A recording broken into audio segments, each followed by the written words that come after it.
Peppa Pig, moj tata.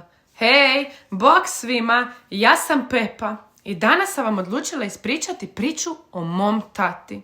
Ne znam ako ste znali, ali moj tata je najbolji na cijelom svijetu. On je jako zabavan.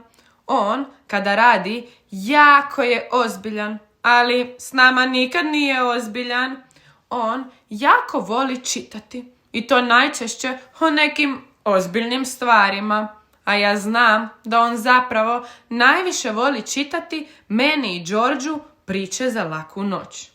Moj tata, on nas uvijek vodi negdje na izlete. Vodi nas na plažu, vodi nas na skijanje, vodi nas u šumu, vodi nas u najzabavniji park, vodi nas u dvorište ispred kuće, stalno nas negdje vodi. On najviše voli kada ga mi zakopamo u pijesak. On nama uvijek pomaže i on je jako hrabar. Ja sam sigurna da su i vaši očevi hrabri, ali ponekad je malo i nespretan.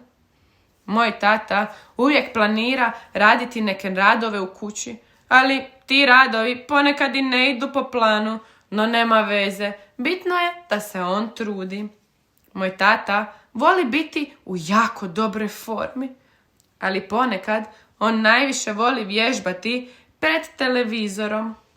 Naš tata, on uvijek nama kaže da on jako voli svoj maleni crveni auto i on ga često čisti. Ali ja zapravo znam da naš tata mene i Đorđa voli više od svega na svijetu. I sigurna sam da i vaš tata tako voli svih vas. Čiča miča, gotova je priča. Brzo, odite zagrliti svog tatu. Bok, pozdravlja vas vaš prijatelj Zmajo.